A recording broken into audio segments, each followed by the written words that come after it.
Thank you. My name is Peterson Wachira. I am the National Chair for Kenya Union of Clinic Officers.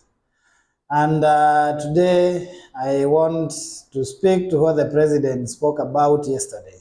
And he said that under his watch, he is not going to allow corruption to thrive under SHA. And today I'm here to inform the President and Kenyans at large that actually there is corruption that is cropping up under SHA. And this corruption is linked to the contracting process. And this is how this corruption is being organized. We are calling it organized corruption because it is basically extortion of clinic officers, and this is happening through the fact that we have laws that govern contracting, and SHA is expected, the SHA board is expected to follow the due process of the law.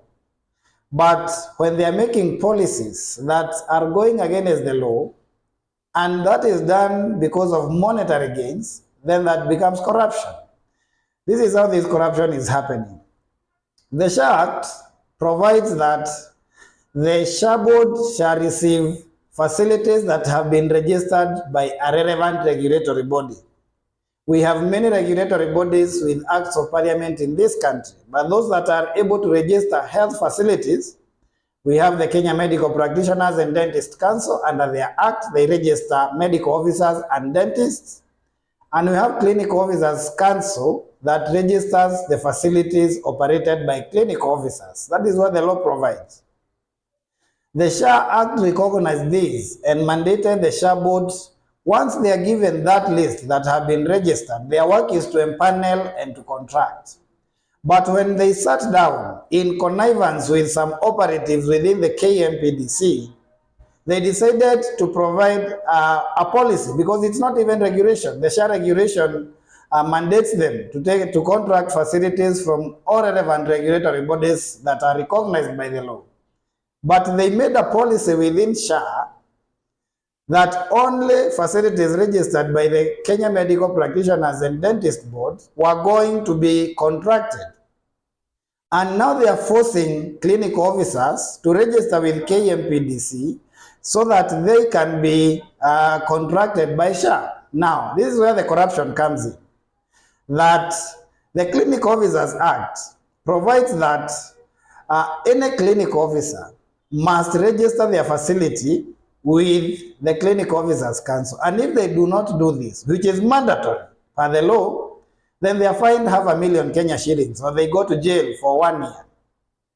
When they are forced into KMPDC, they are getting double registration. You must register with Clinic Officers Council to comply with the law, and then you go now outside the law to register with KMPDC, which is actually illegal because they are not mandated to register facilities by clinic officers, so that you can be contracted.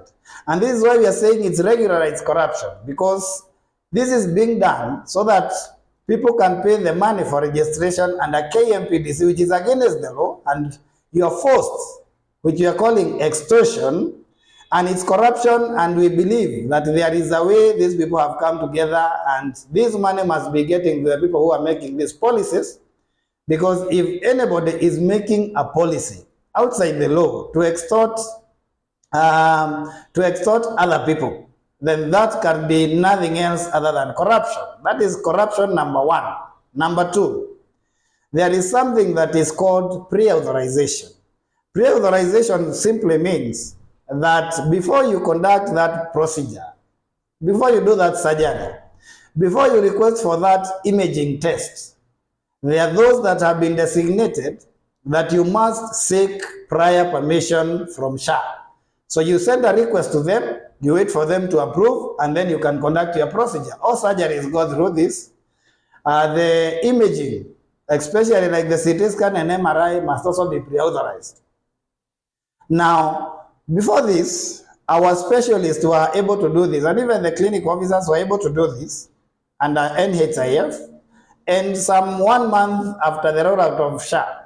But then they have done the same thing, and that is why we are saying there is a connivance between KMPDC and SHA, And now they are saying that only a medical practitioner that is registered with KNPDC can be able to pre-authorize. And the impact of this is that now there are so many Kenyans who cannot access their ophthalmic surgeries like the cataracts.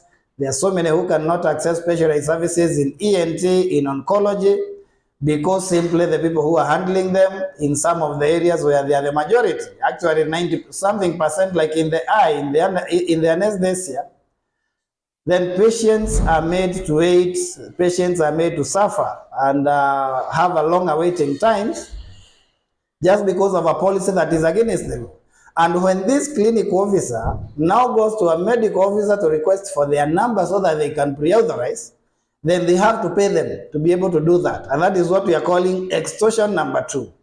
So we want to inform the president that if he really means what he's saying about corruption and not allowing corruption under SHA, that we have been able to demonstrate that there is already organized and regularized corruption within SHA that is done illegally.